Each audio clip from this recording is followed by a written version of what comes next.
Sup peeps, Rockskull here. Since you all love my Scorched Earth rework video so much, I thought I should make a similar one discussing a map I also think needs a fat rework, the center. There are things I love about this map like its giant waterfalls, deep ocean, underground world biome, and the iconic floating island. Unfortunately, in my opinion, this map falls pretty hard in the gameplay aspect. A lot of the artifacts are just free grabs, it only has island creatures, and it reuses bosses. I'm going to attempt a rework here that is hopefully a bit more realistic for a developer to do.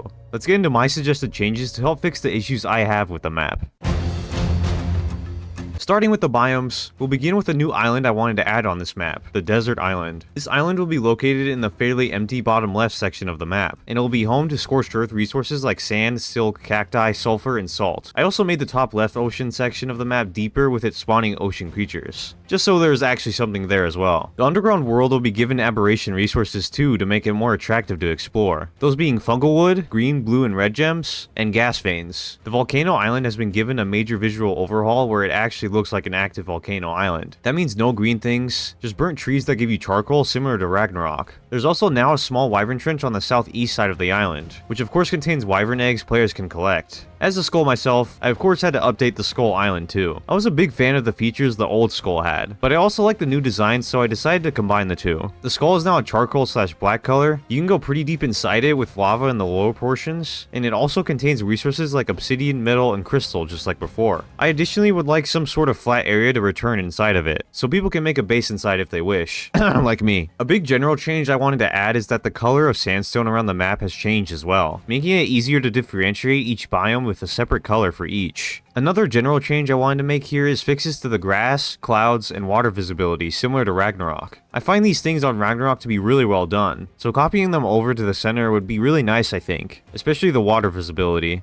The only unique creature added to the center is the Shastasaurus, so we'll start this section off with my proposed rework to it, since I personally find its kit pretty underwhelming. The sonar, stun, and pulse are now on separate cooldowns instead of being shared. The Shasta now also has a basic saddle with no submarine section that can be crafted in the smithy, and with it you can only use the stun and pulse. You cannot use the sonar, periscope, or missiles. I additionally wanted to have the speed while having this saddle on to be 1.5 times the submarine saddle speed. The submarine saddle can be made in the fabricator too, and the speed while riding this is 150% of its current speed we see in game. Torpedoes it fires now travel 1.25 times faster, and torpedoes can now be crafted within the Shasta with its own cheaper crafting recipe instead of requiring rocket-propelled grenades, similar to Rhino resin crafting. My proposed recipe will be 15 metal and 50 gunpowder per torpedo. Furthermore, a slight visual change to the submarine saddle where the back gets held by the Shasta too, though it looks less like a nutsack. These changes are to give the Shasta purpose in mid to late game, as making it a requirement to use a tech replicator to craft the saddle really turns a lot of people away in my opinion. I also found this guy to be way too slow for the massive center ocean, so making it 2 times its current speed while having no submarine saddle on feels right. The torpedoes I found super annoying too with the rocket propelled grenade crafting recipe, so I thought giving it a special recipe that's a lot cheaper feels right. I also wanted to add a few more spawns to the center to make it more attractive for people to play on. First, the new desert island will have Morellatops, Lymantria, Thorny Dragon, Mantis, and Deathworm spawning on it. Then the Rock Golem and the 3 basic wyvern variants will now spawn in the volcano biome, with the wyverns of course being most commonly found in the newly added wyvern trench. Since the underground world features aberration resources now, I thought I should add a couple aberration creatures down there as well. Ravager, Karkinos, Yailing, and Basilisk can now be found in this underground biome.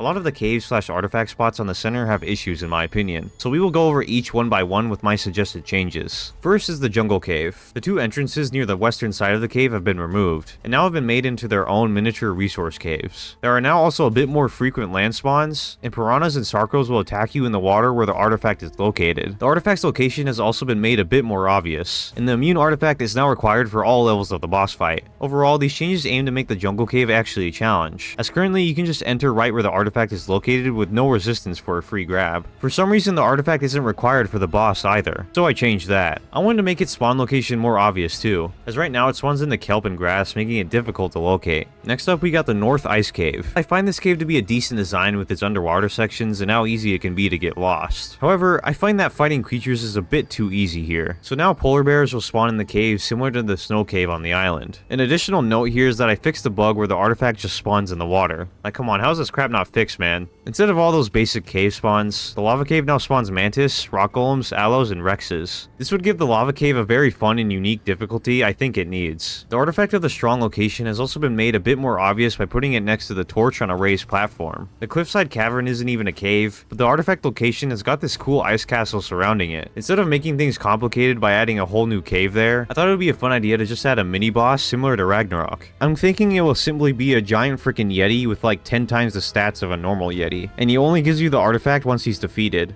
I added this to include some sort of fun and unique challenge to getting this artifact, instead of it only existing in the location. The South Ice Cave is pretty dang similar to the North Ice Cave currently, so I thought a fun idea would be to add Uteranus, Carnos, Rexes, and Perlovias into this cave. Since it's so big, you can fit a lot of the best tamed creatures in the game inside here, so why not crank the difficulty big time for this cave? Oh yeah, I also fixed the artifact spawning inside rocks constantly, because that's dumb. Southeastern Trench currently spawns the artifact out in the open for a free grab, and this is another one where it's just too dang easy in my opinion. With how focused this map is on its ocean, we have to add a cool cave down here. This will be called the Abyssal Cave, based on the Abyssal Zone in real life where light does not reach this area. That means this cave would be pitch black almost once you go inside, no matter your gamma, and you only have the light source of some bioluminescent plants inside the cave to guide your way. Inside you will find the top predators of the ocean: Megalodons, anglerfish, Savactinus, Mosasaurus, and of course Tusoteuthis. There will be a guaranteed alpha Tuso spawn near the end of the cave where the artifact is located. The goal of this is it will finally give grinding out ocean creatures on the center a purpose with how difficult this cave can be, and actually putting some difficulty on grabbing the brute artifact. I admit this will likely be the hardest thing to add for developers, but I think it would be very worth it in this case. They've shown they are willing to make completely new caves with what we've seen on Scorched Earth. Other than that, I think the Lava Oasis and Jump Puzzle caves are fine as is. The Lava Oasis is a nice beginner cave for people, and the Jump Puzzle is such a fun and unique challenge. Maybe you want to add some more countermeasures though so people don't cheat.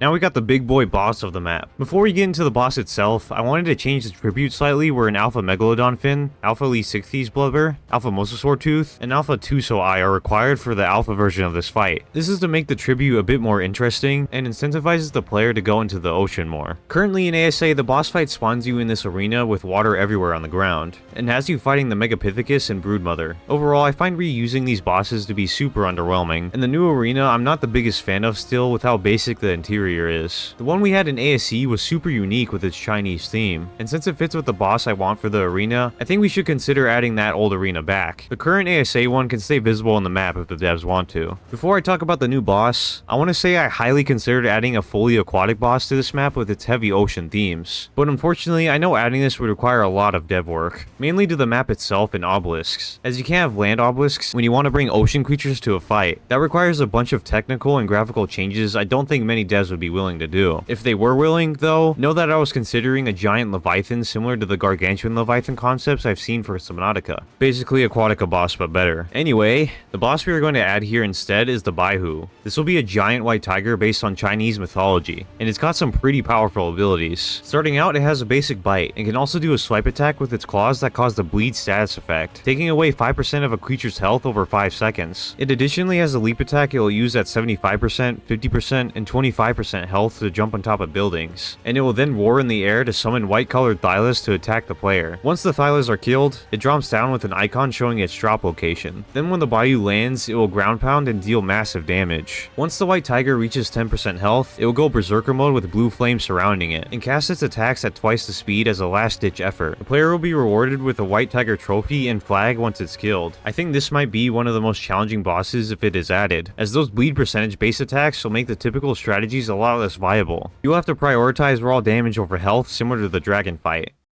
And there we go. That's my big center rework concept. You can let me know in the comments what you think of all these changes, possibly what you would change or add if I forgot something. Thanks for the support as always, peeps, and I'll see you in the next one. Peace. Rock skull. All I want to do is stream all night. Lobby full, rock skull. Never gonna play with me, but it's alright.